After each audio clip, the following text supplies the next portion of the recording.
welcome to Prime Property, your weekly real estate reckoner. I'm Nayan Rai, and this is what we have on the show today. Real estate stocks surge in trade as builders get a new lifeline. The government eases norms for FDI in construction. Affordable housing projects get a boost as the centre looks to add more ammunition to its Home for All promise. We find out what the new rules mean for builders and consumers. Maharashtra's new Chief Minister has his task cut out in addressing the woes of urban planners, builders and home buyers.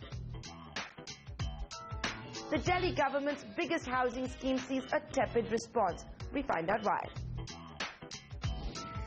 The government has provided a much-needed lifeline to cash-strapped builders as well as private equity players stuck with their real estate investments. It's done so by liberalizing the FDI regime.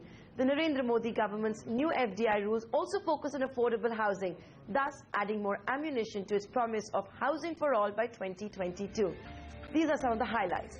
The minimum size of a project to qualify for FDI has been more than halved to 20,000 square meters from the earlier 50,000 square meters. So overnight, many more projects have become eligible to attract foreign capital. It's also good news for Tier 2 and Tier 3 cities. The minimum capitalization norm has been halved to $5 million. Foreign investors can now exit before the 3-year lock-in period if the project is completed. If they choose to exit even before that, they can take government approval and sell out to another non-resident. Projects earmarking 30% of the total cost to low-cost affordable housing would be exempt from the minimum area and the minimum capitalization norm.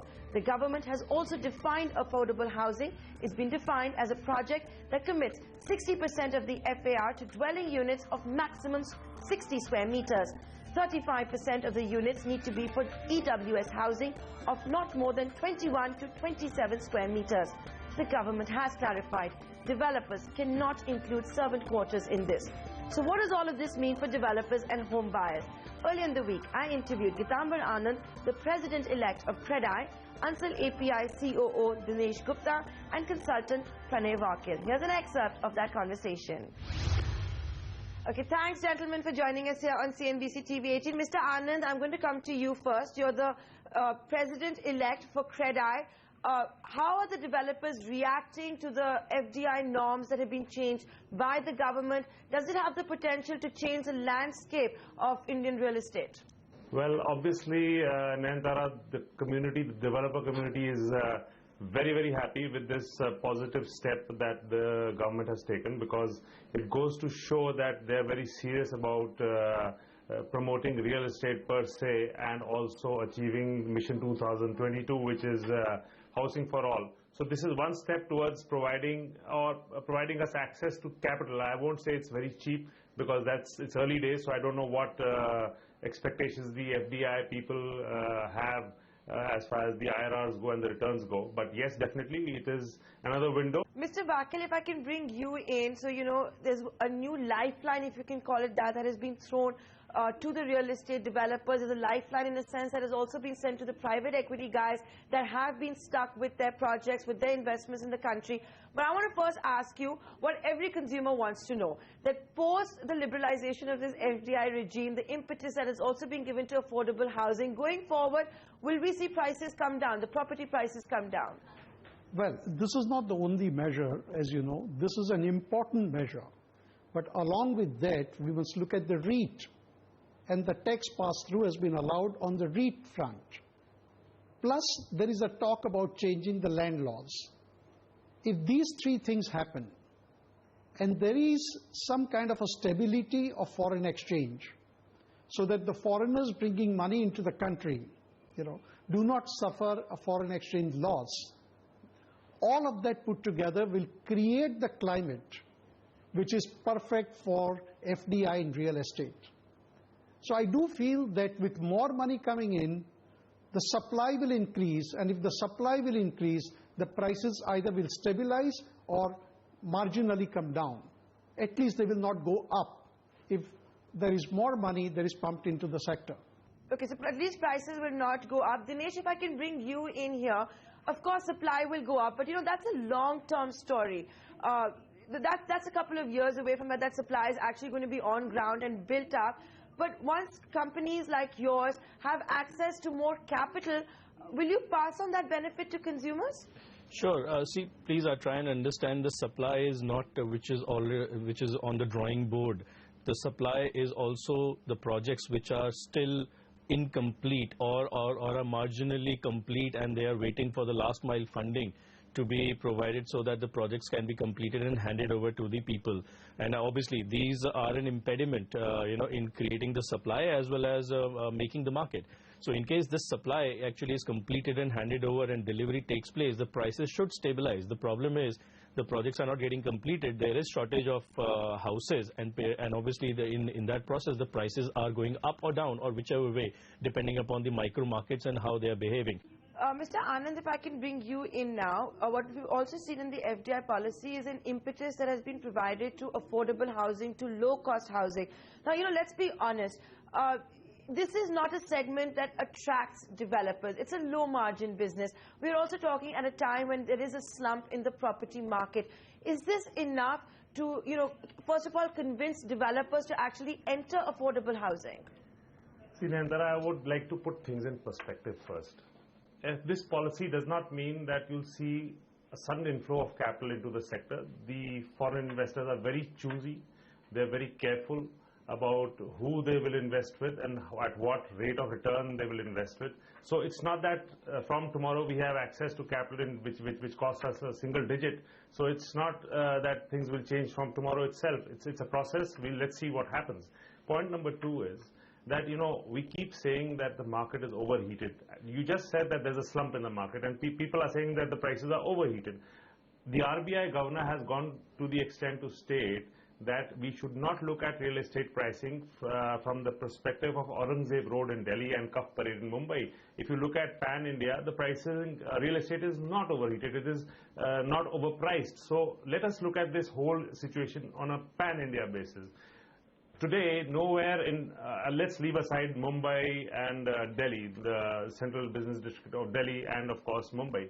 Across the country, the price band is between 4,000 of residential spaces, 4,500 rupees a square foot to 5,500 rupees a square foot. So that will not correct, let me tell you, because the holding cost of developers does not permit them to bring the price below this. They'll be losing money if they do that. Secondly, coming back to affordable housing, you said it doesn't make money. It does make money, but the margins are definitely thin. Now, what happens when money is taken through the FDI route for an affordable housing project where 30% of the product is affordable? This will bring a fresh supply of a new product into the market, a product which is 60 square meters and below. This was not available in the market to many, many buyers. So what happens is that the ticket size of the purchase will reduce. Let's say, just for the sake of understanding, if the price of a particular housing project in a good location in a city is 5,000 rupees a square foot, then a 60 square meter plot apartment would cost something like 33 lakh rupees. Now, this product till today was not really available in the market at all. So the developer is not losing money. Understand that. The price per square foot is the same, only the ticket size has become lesser. It encourages me, this policy encourages me to make apartments of 60 square feet and below, and also it enforces the fact that I'll have to make apartments, EWS apartments of 27 square meters and below. So you see a new product into the market which was very, very seriously required. So what is going to change is that we'll get a new product which is affordable because of the ticket size. Affordable with the ticket size. Pranay Vakil, come in here. For it to be truly affordable, we've done the sizing. What about the pricing? Recently, we had seen the RBI actually say there's infrastructure status to affordable housing, and the RBI defined affordable housing by the home loan value.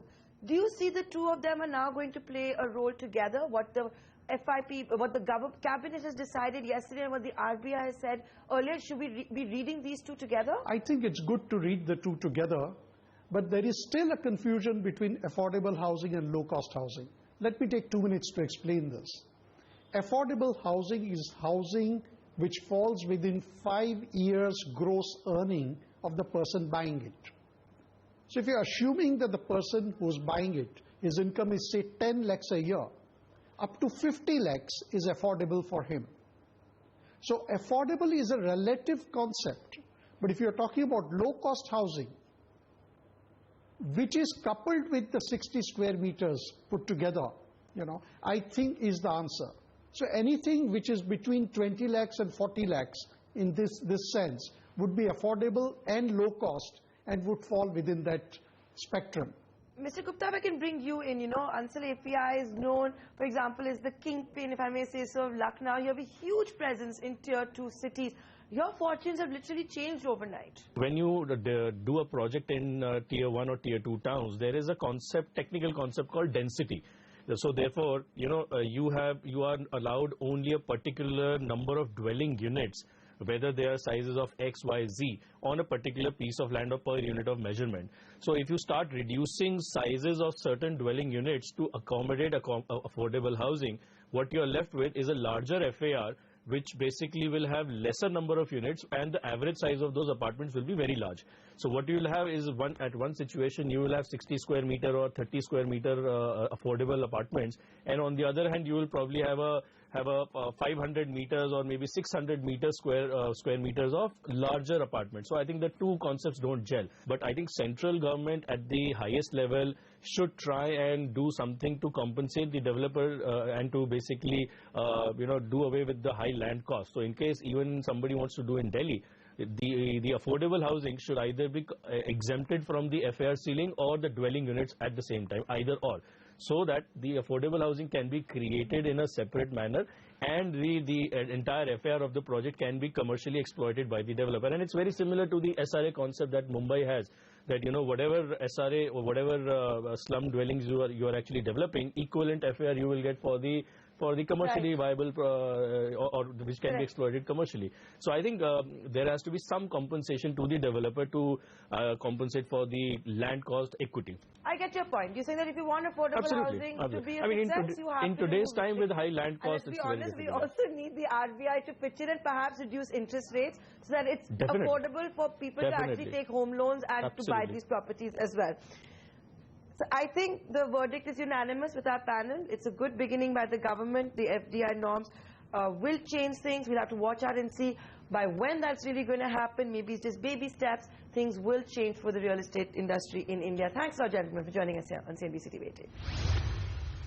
So prices may fall if private equity players don't demand exorbitant returns. And as you just heard, we should see builders selling a new product in the market of around 60 square meters, which is roughly 640 square feet. Let's slip into a short break. On the other side, we'll decode what all the new Maharashtra Chief Minister needs to focus on to give a fillip to the state's property market.